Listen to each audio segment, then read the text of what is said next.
بسم الله الرحمن الرحيم. وعن ابن عباس رضي الله تعالى عنهما أن النبي صلى الله عليه وسلم احتجم وهو محرم واحتجم وهو صائم. رواه البخاري. عبداللہ ابن عباس رضی اللہ تعالی عنہما نے روایت ہے کہ یقینا نبی کریم صلی اللہ علیہ وسلم خکر لگو پدا سے حال کی چی جامید احرام پتنوی واحتجم وهو صائم او خکر لگو پدا سے حال کی چی دو روجوا. دا روایت صحیح بخاری نقل کرے دے.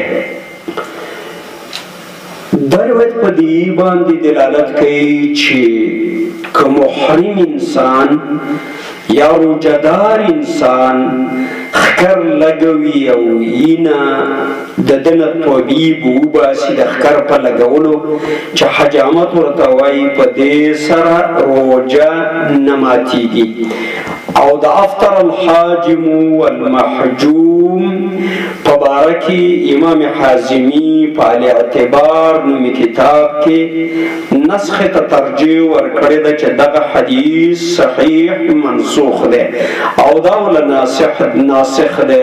لہذا دخکر پا لگولو باندی روجا نماتی گی. رازو دی مسئلے تا چکلو انسان دا ٹیسٹ دا پارا این ورکی ملاریا محرقہ وغیرہ شکر ٹیسٹ کوي آیا د دې اینې په ورکولو باندې د روجې ته تاوان او ضرر رسیږي؟ نه، روجه په دې باندې نه ماتیږي. او کچرتا د تبرع بالدم کی او 200-300-400 سیسینا اغا د ځان نو باسی او ناروغ ته ورکی نو علماء وی دلته د روجه ماتیږي ځکه د کمزورۍ حالت تزي او د فورا د دې محتاج دی چې د څه خواړه شودو جوسونه وغیره وڅکي تر څو د لاس وته قوت به تدتا راوګرځيږي. یعنی په صورت عموم د تبرع بالدم یا د وینې په ورکولو باندې روجه نه ماتیږي، لیکن دا هله ماتیږي چې انسان ضعف حالت ته لاړ شي او د ضعف وکړي.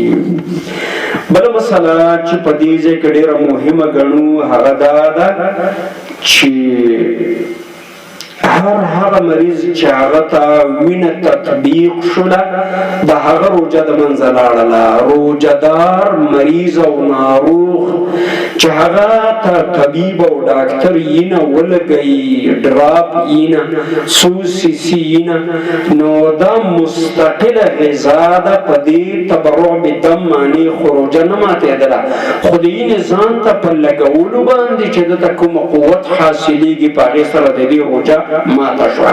همدارنگی پا اتفاق دا اہل علم پڑرا باندے سیروم باندے روجہ ماتی گی کدا پلائجل وڑو کے سیروم بھی او کدا غٹر دا سیروم خلطوی خوچاغ پا تطبیقی دو شلا نو دا روجہ دار روجہ دا منزلارلا او مگلا داوائیو چیو ناروغ و مریض تردی حد ناروغ شو چی دا حق ضرورت ڈراپونو لگولو تا ورسید نو ولی دے پا ځان باندې رحم نکوي په دا معنا سره چې روجه دی اخری دوائی دی ځان ته تطبیق کی ډراپونه او انجکشن وغیره ګولۍ او شربتونه دی اخری چې کله الله ورته شفا ورکړه بیا دی د خوړلو روجو قضا راوړي. او انجکشنونه یا پیچکاری او ستنی چې دی دا په دو قسمه دی. هر ستن او پیچکاری که د رګ وي او که د غوښې وي چې هغه په پروټیني موادو باندې مشتملی هغې کې مقویات اضافی لکه نیروباین ستنې شولې نو که دا په غوښه کې تطبیق شي او که دا په رګ کې تطبیق شي په دواړو حالاتو کې په دې باندې روجه ماته ده. او کوم ستن چې هغه مقویات ونه لري او هغه د انسان لپاره قوت ورکوونکی نه وي، نو که دا د رګ د لارې نه تطبیق شي او که د غوښې د لارې نه تطبیق شي، په راجح قول د اهل علمو کې روژه په دې باندې نه ماتیږي. نو دا مسایل ځینې خلک سطحي ګڼي او ډراپونه ځان ته لګوي او بیا هم وایي چې زما روژه نه ده ماته شوې. نه، اتومات د هغې په لګولو باندې، سیروم په خېجولو باندې روژه ماتیږي. د وینې په قبلولو باندې چې وینه مریض ته لګولی شي د ناروغ روژه ورباندې ماته ده. همدارنګې هغه انجکشن او ستنې چې هغه په تقویتي موادو باندې مشتملي، د هغې په تطبیق باندې روژه ماتیږي. او کومې زهرجنه ستنې چې د دردونو دي، همدارنګې د تبو دي، هغه که د رګ د لارې نه تطبیق شي او که د غوښې نه، په هغې سره روژه نه ماتیږي. والله تعالی اعلم. دلته باید د فائدې دپاره څلور نکات موږ اضافه کړو، او هغه دا ده چې نن سبا چې کوم اکسیجن یا تطبیقیږي انسان ته، نو که دې اکسیجن کې داسې مایعات وي چې هغه مایعات او محلولات د دې هوا د لارې نه د انسان مرۍ ته داخلېږي، نو بیا خو واضحه ده چې په دې باندې روژه ماتیږي.